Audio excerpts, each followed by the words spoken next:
আপনার চক্ষু দুইটা বেঁধে নিবেন, আমার চক্ষু দুইটা বেঁধে নিবেন। কেননা আজকে দুনিয়ার ইতিহাসে অনেক করুণ এক ঘটনার নিদর্শন পেতে যাচ্ছে গব্বা। যদি আপনার চক্ষু বেঁধে না নেন তাহলে হতে পারে দুই চোখের মিলন যখন হয়ে যাবে, মায়ায় আমিও আপনাকে জড়ায়া ধরতে পারি, আপনিও আমারে জড়ায়া ধরতে পারেন। তাহলে তো এই কুরবানি থেকে আপনি দূরে সরে যেতে পারেন, বিলম্ব হয়ে যেতে পারে, বাধা বিঘ্ন হয়ে যেতে পারে। আব্বা গো, আপনার চক্ষু দুইটা বেছে দিবেন যেন আল্লাহর আদেশ পালনে কোনো বাধা না হয়। 5 নম্বর শর্ত হলো গো আব্বা, আমাকে জবাই করে যখন বাসায় ফিরবেন আমার আম্মার কাছে আপনি সালাম পৌঁছায়া দিবেন। আমি দেখেছি আপনি যখন ছিলেন না আমার মা আমার জন্য কত কষ্ট করেছে। এই সাফা থেকে মারওয়া, মারওয়া থেকে সাফা পাহাড়ে দৌড়াইছে, আমার একটু পানির জন্য কত কষ্ট করছে। আমাকে একটু কষ্ট দেয় না, আমার মা আমার জন্য অনেক কষ্ট করেছে। এখন যখন আমার সন্তান, আমি সন্তানের বিরহের কথা আমার মার কাছে পৌঁছবে, আমার মাকে একটু আমার পক্ষ থেকে সালাম পৌঁছায়া দিয়ে। আলহামদুলিল্লাহ আলহামদুলিল্লাহিল্লাযী লাউলা লুতফুহু মাহতাদাইনা ولولا فضله ما تصدقنا ولا صلينا ولا صمنا ولا ضحينا ونشهد أن لا إله إلا الله وحده لا شريك له ونشهد أن سيدنا وسندنا وحبيب ربنا وطبيبنا وطبيب قلوبنا ومحبوبنا ومرشدنا ومعشوقنا ومولانا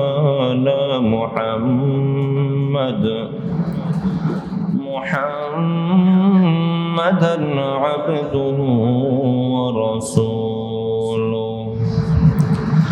الذي نزلت به السكينة علينا وعليه أنفسنا وأهلينا فدينا ولولاه ما عرفنا الحق ولا درينا صلى الله تعالى عليه وعلى آله وأصحابه الذين شهدوا بدرا وحنينا أما بعد فأعوذ بالله من الشيطان الرجيم بسم الله الرحمن الرحيم فلما بلغ معه السعي قال يا بني إني أرى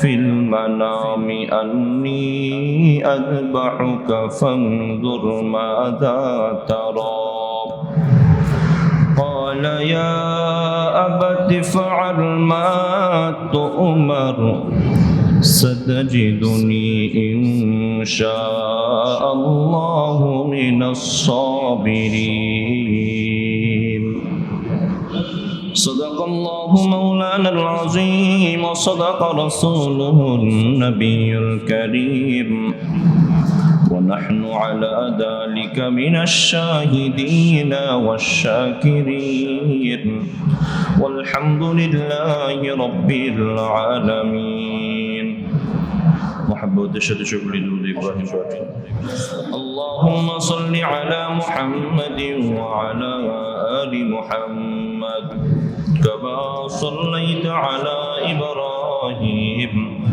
ওয়া আলা আলি ইব্রাহিম ইন্নাকা হামিদুম মাজিদ اللهم بارك على محمد وعلى آل محمد كما باركت على إبراهيم وعلى آل إبراهيم إنك حميد مجيد سبحانك لا علم لنا إلا ما علمتنا إنك أنت العليم الحكيم الحمد لله আল্লাহ রাব্বুল ইজ্জাতের আলিশান দরবারে অসংখ্য গণিত শুকরিয়া যে আল্লাহ রাব্বুল আলামিন আমাদেরকে মুমিন জীবনের দুইটা খুশির দিন, পুরস্কারের দিন, আনন্দের দিন, দুই ঈদের একদিন, ঈদ উল আজহা, আজকের এই জামাতের জন্য আল্লাহ তাআলা আমাদেরকে মসজিদে আসার বসার তৌফিক দান করেছেন।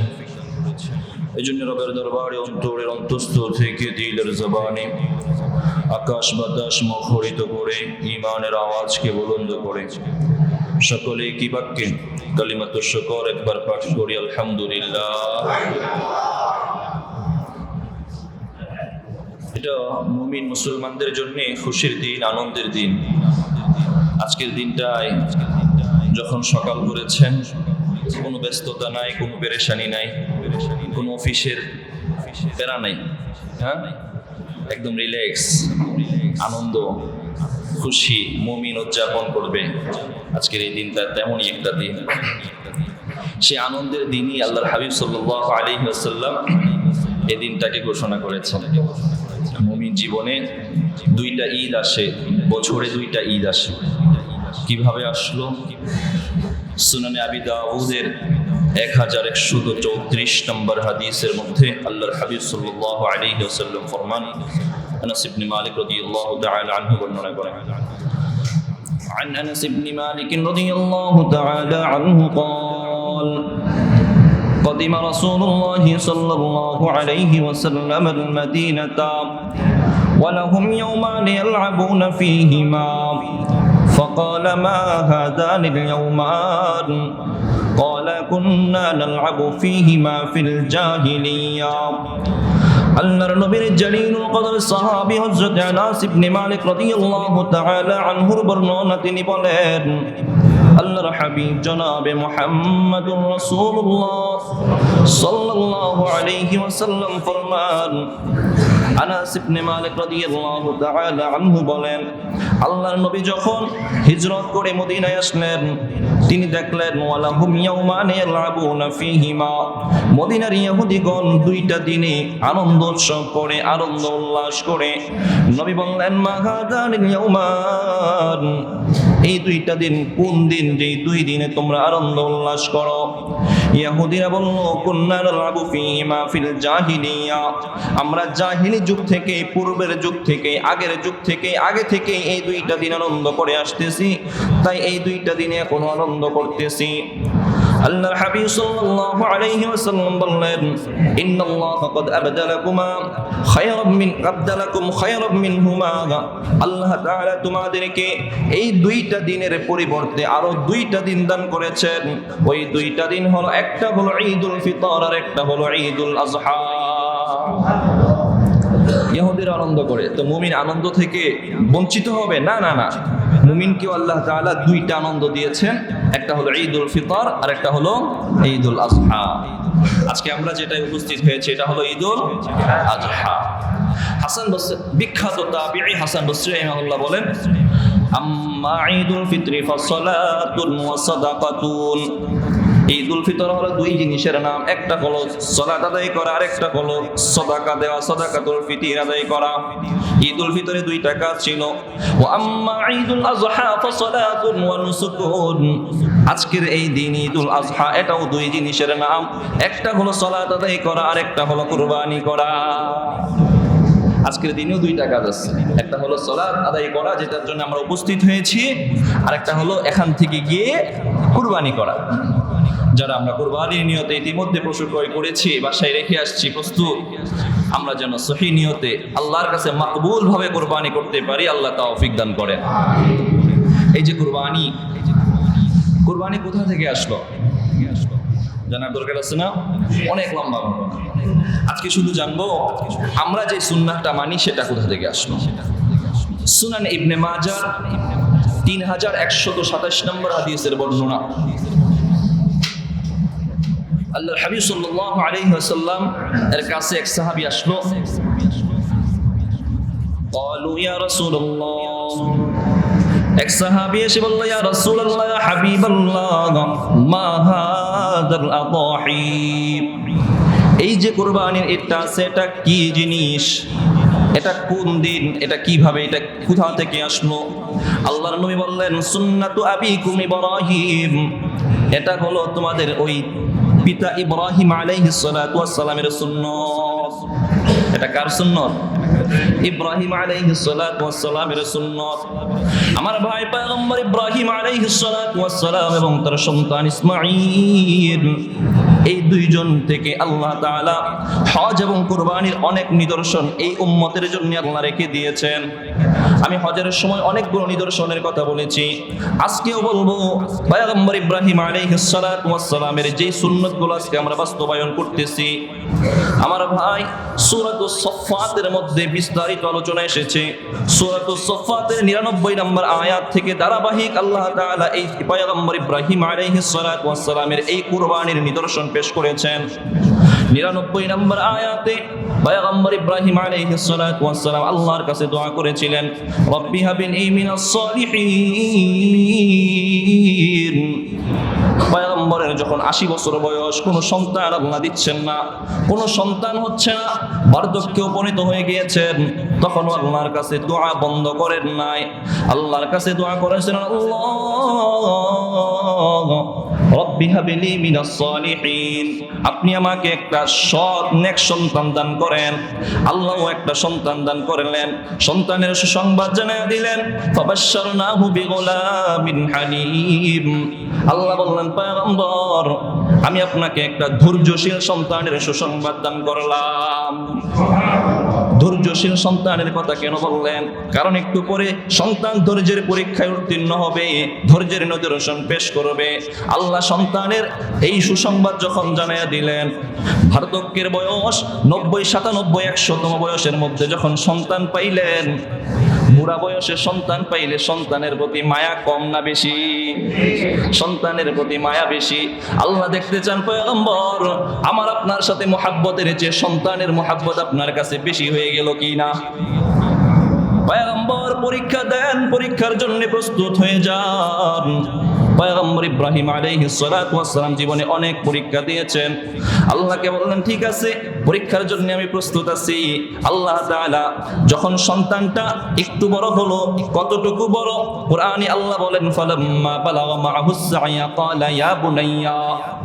সন্তানটা যখন বড় হলো, তাফসীরে কুরতুবীর 15 নম্বর খণ্ডের 88 নম্বর পৃষ্ঠার মধ্যে ইমাম কুরতুবী রাহিমাহুল্লাহ বলেন, পয়গম্বরের সন্তান, শিশু সন্তান ইসমাঈল যখন 11তম বছরে হলো, 11 বছর, কেউ বলেন 8 বছর, কেউ বলেন 13 বছর, বালেগ হওয়ার আগের বয়সটাই যখন উপনীত হলো, আল্লাহ বললেন, পয়গম্বর, আপনি আপনার সন্তানকে এবার কুরবানি দেন।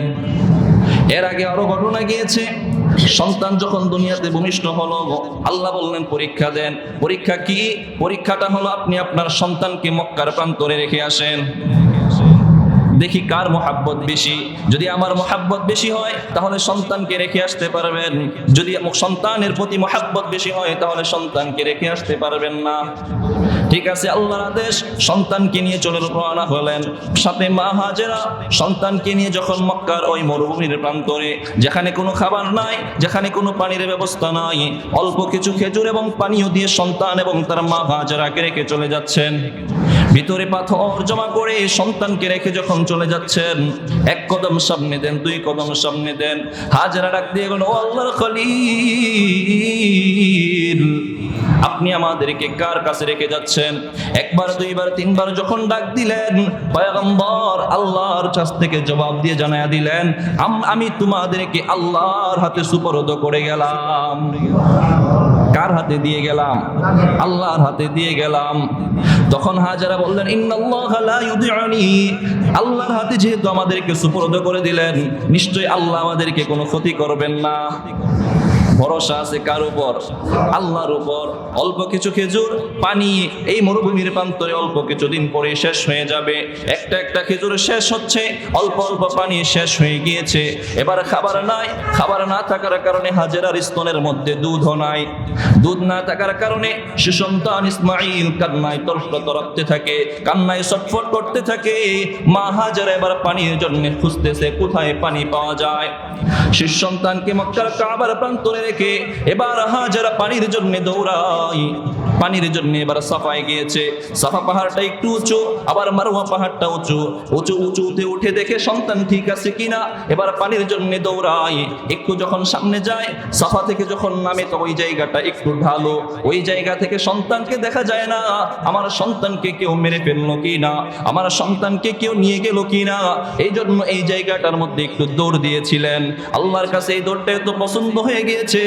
আল্লাহ পরবর্তী উম্মতে মুহাম্মাদিয়ার জন্য জানায় দিলেন, ও উম্মতে মুহাম্মাদিয়া, আমার এই বান্দি হাজেরা এই জায়গায়, যে জায়গায় দৌড় দিয়েছে, তোমরাও এই জায়গায় সাই করবা, এই জায়গায় দৌড় দিবা। এই জায়গায় যদি দৌড় না দাও, তোমাদের হজ উমরা আমি কবুল করব না। পানির জন্য দৌড়ায়। একবার দৌড়াইছে, পানি পায় না। দুইবার, তিনবার, 7 বার দৌড়াইছে। একটু পরে দেখে পানির কোথায় থেকে একটা আওয়াজ শুনতে পাওয়া যায়। পানির আওয়াজ শুনতে পাওয়া যায়। দৌড়ে এসে এবার শিশুর কাছে আসলো। দেখে তাফসীরের বর্ণনায় আছে, দেখে শিশুর পায়ের এখান থেকে একটা কূপ বের হয়েছে, যেই কূপটা হলো জমজমের কূপ। আল্লাহ তাআলা এখান থেকে প্রতিদিন লক্ষ লক্ষ লিটার পানি দুনিয়ার মধ্যে সাপ্লাই করতেছেন। এবার ওই জায়গায় আল্লাহ তাআলা জমজমের পানির ব্যবস্থা করে দিলেন। সন্তান এবার বড় হচ্ছে। ওই যে সূরা সফফাতের মধ্যে আল্লাহ বললেন, সন্তান যখন এবার 8 বয়স অথবা 11, 12, 13 বছর বয়স, এবার আল্লাহ বললেন, পয়গম্বর আরেকটা পরীক্ষার জন্য প্রস্তুত হয়ে যান। পরীক্ষা দেন, আরো একটা। মাত্র বার্ধক্যে একটা সন্তান পেয়েছিলেন, শিশু অবস্থায় ওটাকে নিজের থেকে দূরে রাখছেন। মানে যারা বিদেশে থাকেন, প্রবাসে থাকেন, প্রথম সন্তান দেখতে পারেন না, কেমন মায়া লাগে, হ্যাঁ? আবার সন্তান হয়েছে, হওয়ার পর সন্তানটাকে এবার দূরে রাখতে হচ্ছে। এবার যখন কিছুটা বড় হলো, আল্লাহ বললেন, পয়গম্বর এবার আরেকটা পরীক্ষা দেন। একে একে 3 দিন স্বপ্নে দেখলেন নিজের প্রিয় বস্তুটা তিনি কুরবানি করতেছেন। বুঝার আর বাকি নাই, তার সন্তানকে আল্লাহ কুরবানির এই পরীক্ষা নিতে আল্লাহ চাচ্ছেন। দৌড়ে চলে আসলেন, মক্কার এই প্রান্তরে এসে বললেন, ফালাম্মা বালাগা মাআহুস সা'য়া ক্বালা ইয়া বুনাইয়া ইন্নী আরা ফিল মানাম। সন্তানকে বললেন, ও আমার আদরের সন্তান, ইন্নী আরা ফিল মানাম, আমি স্বপ্নে দেখেছি, আন্নী আযবাহুকা ফানজুর মাযা তারা, আমি তোমাকে জবাই করতেছি, ফানজুর মাযা তারা, এবারে চিন্তা করে দেখো তোমার কি পরামর্শ, তুমি কি বলো। ও সন্তান, আমি দেখেছি, আমি তোমাকে জবাই করতেছি, এবার তোমার মতামত কি বলো।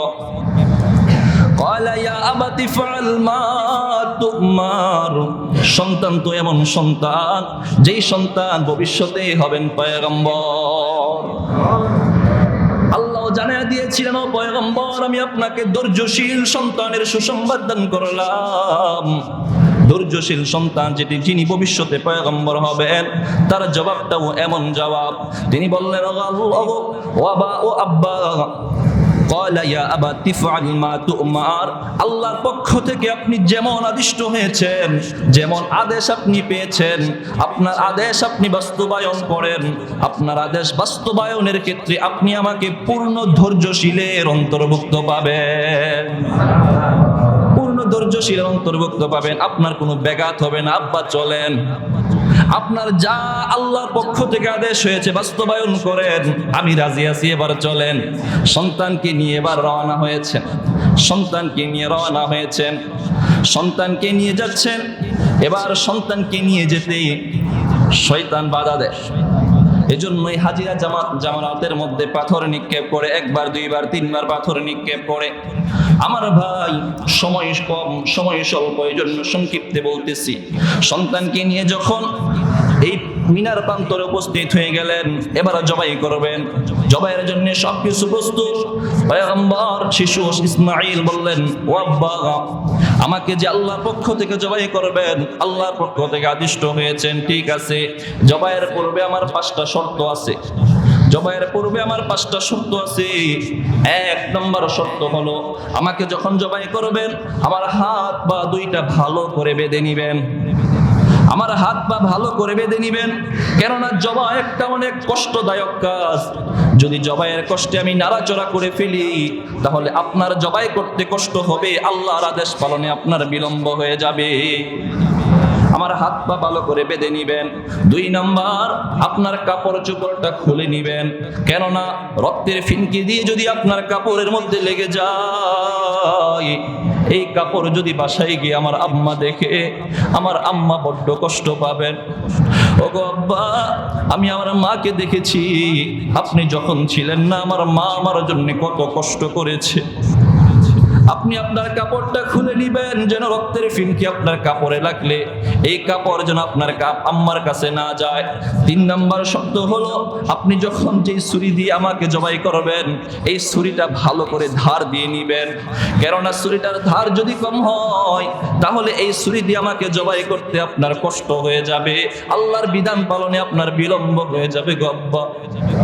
আব্বা, 4 নম্বর শর্ত হলো, আপনি আমাকে যখন জবাই করবেন আমাকে একটু উল্টো করে শোয়াইবেন, আপনার চক্ষু 2টা বেঁধে নিবেন, আমার চক্ষু 2টা বেঁধে নিবেন, কেননা আজকে দুনিয়ার ইতিহাসে অনেক করুণ এক ঘটনার নিদর্শন পেতে যাচ্ছে গো আব্বা। যদি আপনার চক্ষু বেঁধে না নেন, তাহলে হতে পারে 2 চোখের মিলন যখন হয়ে যাবে, মায়ায় আমিও আপনাকে জড়ায়া ধরতে পারি, আপনিও আমারে জড়ায়া ধরতে পারেন। তাহলে তো এই কুরবানি থেকে আপনি দূরে সরে যেতে পারেন, বিলম্ব হয়ে যেতে পারে, বাধা বিঘ্ন হয়ে যেতে পারে। আব্বা গো, আপনার চক্ষু 2টা বেঁধে দিবেন, যেন আল্লাহর আদেশ পালনে কোনো বাধা না হয়। 5 নম্বর শর্ত হলো গো আব্বা, আমাকে জবাই করে যখন বাসায় ফিরবেন, আমার আম্মার কাছে আপনি সালাম পৌঁছায়া দিবেন।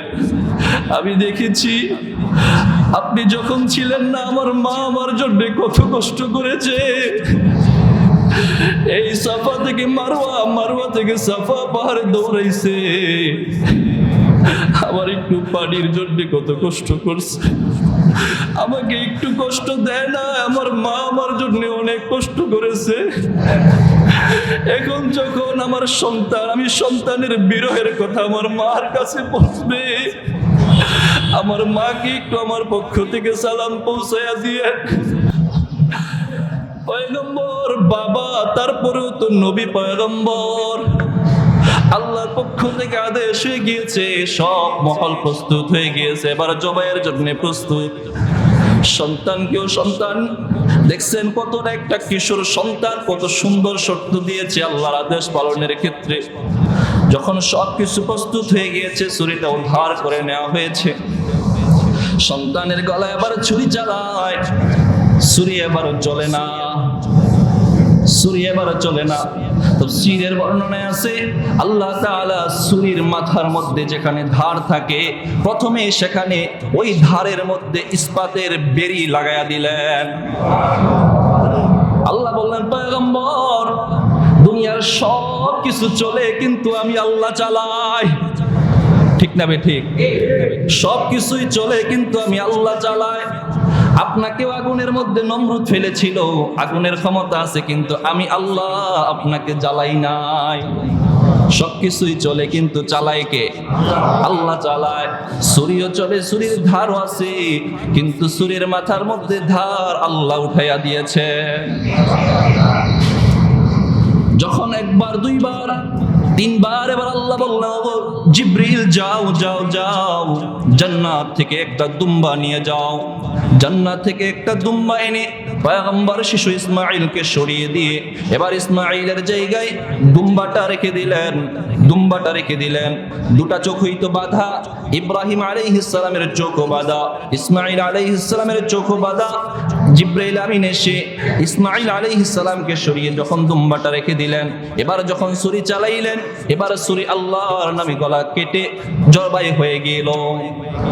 এবার জবাই হয়ে গেল। জবাই যখন হয়ে গিয়েছে, জবাই হওয়ার আগে যখন জিবরাইল আমিন এই দুম্বাটা আনতেছিলেন, জিবরাইল আমিন বললেন, আল্লাহু আকবার, আল্লাহু আকবার, আল্লাহু আকবার, আল্লাহু আকবার। জিবরাইল আমিন বললেন, বলে ইসমাঈল আলাইহিস সালাতু ওয়াস সালামকে সরিয়ে দিলেন। ইসমাঈল আলাইহিস সালামকে যখন সরায়া দিলেন, ইসমাঈল আলাইহিস সালাতু ওয়াস সালাম বললেন, লা ইলাহা ইল্লাল্লাহু ওয়াল্লাহু আকবার। ইসমাঈল আলাইহিস সালাম এবার মাঝেরটা বললেন। এবার 3 নাম্বার যখন জবাই হয়ে গেল, চোখ বাঁধা কিন্তু রক্তের ফিনকি শরীরের মধ্যে লাগছেনি। জবাই হলে রক্তের ফিনকি শরীরের মধ্যে লাগে। এবার চোখ বাঁধা থাকা সত্ত্বেও যখন রক্ত লাগলো, একবার দুইবার তিনবার জবাই হয় না, ভাবলেন জবাই কি হবে কিনা।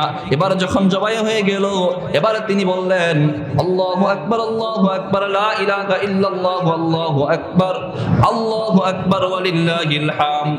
ইব্রাহিম আলাইহিস সালাতু ওয়াস সালাম শেষের দুইটা বাক্য বললেন, আল্লাহু আকবার, ওয়ালিল্লাহিল হামদ, ওয়ালিল্লাহিল হামদ। এবার আল্লাহর পক্ষ থেকে জানিয়ে দিলেন পয়গম্বর, ফালাম্মা আসলামা ওয়া তাল্লাহু লিল জাবিন ওয়া নাদাইনাহু আইয়া ইব্রাহিম। আল্লাহ বললেন, ও ইব্রাহিম শুনেন, কদ সাদ্দাকাতার রুইয়া, আপনি স্বপ্ন বাস্তবায়ন করেছেন, আপনি স্বপ্ন বাস্তবায়ন করেছেন। আমি আল্লাহ আপনার থেকে সন্তান চাই নাই, আমি আপনাকে পরীক্ষা করতে চেয়েছিলাম আপনার মোহাব্বত কার সাথে বেশি, দুনিয়ার সম্পদের সাথে বেশি, নাকি আমি আল্লাহর সাথে আপনার সখ্যতা বেশি, মোহাব্বত কার সাথে বেশি, এটা আমি পরীক্ষা করতে চাইছিলাম। পরীক্ষা দিলেন, ইন্না কাযালিকা নাজজিল মুহসিনিন, আমি এভাবেই অনুগ্রহকারীদেরকে প্রতিদান দিয়ে থাকি, ইহসানকারীদেরকে, অনুগ্রহশীলদেরকে আমি এভাবেই প্রতিদান দিয়ে থাকি। পরীক্ষা দিচ্ছেন, আপনি পরীক্ষায় পাশ হয়ে গেছেন। এখন আমাদের এই পর্যন্ত পশু আস্তে আস্তে আমাদের এই সুন্নাত আবিকুম ইব্রাহিম আলাইহিস সালামের সুন্নাহ আমরা পেয়েছি। আল্লাহ যদি আমাদের থেকে সন্তান চাইতেন, কি অবস্থা হতো আমাদের? হ্যাঁ, আমরা দিতে পারতাম না, আসলেই পারতাম না। আল্লাহ তাআলা এখন পশু চান, কিন্তু পশুটার মাঝেও আল্লাহ তাকওয়া চান। আল্লাহ চান তুমি কার জন্য কোরবানি করেছো। কারণ দুনিয়ার শুরুর ইতিহাসেও যখন কোরবানি হয়েছিল হাবিল কাবিল, তখনও কিন্তু এই তাকওয়ার প্রমাণ যখন পাওয়া গিয়েছে, সেটাই আল্লাহ কবুল করেছেন। যেটার মাঝে তাকওয়া পাওয়া যায় নাই, সেটা আল্লাহ কবুল করেন নাই। এজন্য আজকে আমরা যারা পশু ক্রয় করেছি, কোরবানি দিব, নিয়ত করেছি, নিয়ত রাখি, আমরা প্রথমে নিয়ত করব এটা একমাত্র আল্লাহর জন্য। এটা কার জন্য? আল্লাহর জন্য। কারণ আল্লাহর কাছে তো অন্য কিছু পৌঁছে না। সূরাতুল হজ এর 37 নম্বর আয়াতে আল্লাহ বলেন, লা ইয়ানালুল্লাহু লুহুমুহা ওয়ালা দিমাউহা, আল্লাহর কাছে কুরবানির গোশত, রক্ত কোনো কিছুই পৌঁছে না। ওয়ালাকি ইয়ানালুহু তাকওয়া মিনকুম, হ্যাঁ পৌঁছে কি তোমাদের যে তাকওয়া আছে, তোমাদের যে একাগ্রচিত্ততা আছে, তোমরা কার জন্য কুরবানি করতেছো, এই যে মনের একটা নিদর্শন আছে, মনের ভাব আছে, নিয়ত আছে, এটাই আল্লাহর কাছে পৌঁছে, এটাই আল্লাহর কাছে পৌঁছে। সহিহ বুখারীর প্রথম হাদিসের মধ্যে আল্লাহর হাবিব সাল্লাল্লাহু আলাইহি ওয়াসাল্লাম ফরমান, ইন্নামাল আমালু বিন্নিয়াত, সমস্ত কাজ নিয়তের উপর নির্ভর।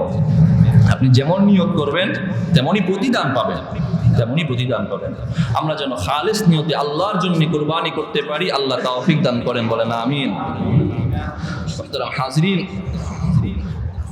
কুরবানির ঘটনা, হাবিল কাবিলের ঘটনা, তাদের কুরবানি, একজন পশু কুরবানি দিয়েছিল, আরেকজন শস্য কুরবানি দিয়েছিল, তাদেরটা কবুল হয় নাই, কবুল না হওয়াতে একজন হত্যা করেছে। এগুলো ইনশাআল্লাহ আমরা অন্য সময় ধারাবাহিক বা অন্য কোনো সময় আলোচনা, লম্বা দীর্ঘ আলোচনা শুনবো।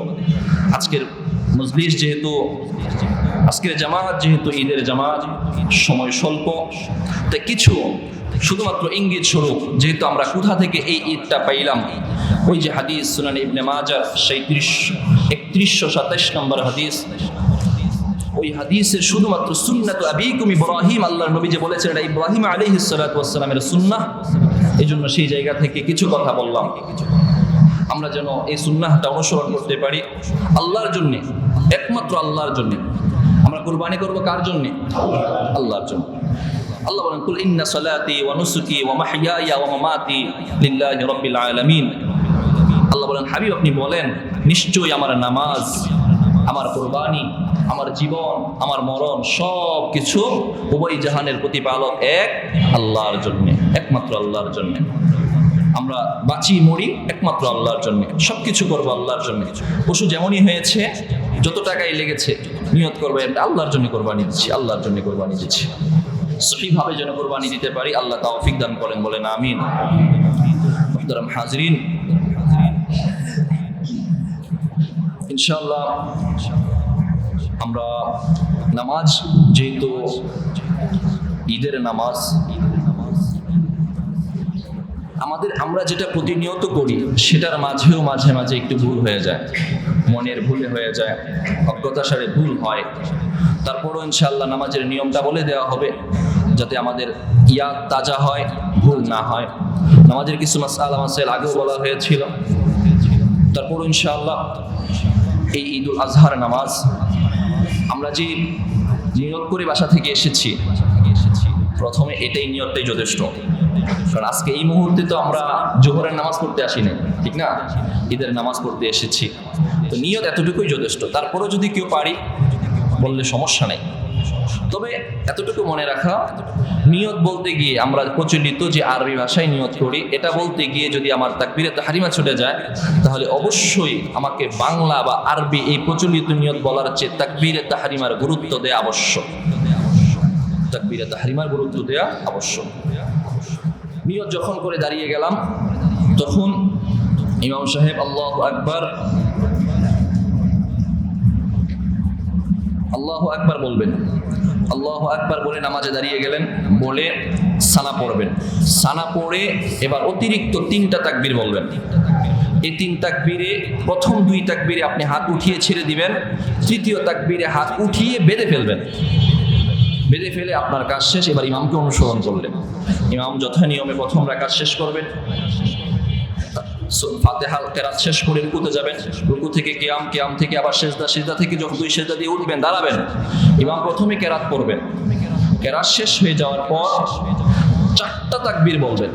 প্রথম 3 তাকবীরে হাত উঠিয়ে আপনি ছেড়ে দিবেন, চতুর্থ তাকবীরে হাত উঠাবেন না, রুকুতে চলে যাবেন। রুকুতে গেলে রুকুর পর থেকে তো যথা নিয়মে নামাজ চলবে। মূল মনে রাখবেন, ঈদের নামাজগুলোতে হাত উঠাতে হয়, জানা যায় হাত উঠাতে হয়। ঈদের নামাজের প্রথম রাকাতে অতিরিক্ত 3 তাকবীর, 6 তাকবীর, তো 3 তাকবীর দেওয়া হয় সানার পরে। 3টাই হাত উঠিয়ে 3 নাম্বারটাই বেঁধে ফেলবেন। আর দ্বিতীয় রাকাতে তাকবীর হবে 4টা, 3টা অতিরিক্ত। এই 3 তাকবীরে হাত উঠিয়ে ছেড়ে দিবেন, চতুর্থটায় হাত উঠাবেন না, কারণ এটা হলো রুকুর তাকবীর, এটা রুকুতে যাওয়া হচ্ছে। আল্লাহ তাআলা আমাদেরকে বোঝার সহিভাবে আমল করার তৌফিক দান করেন, বলেন আমিন।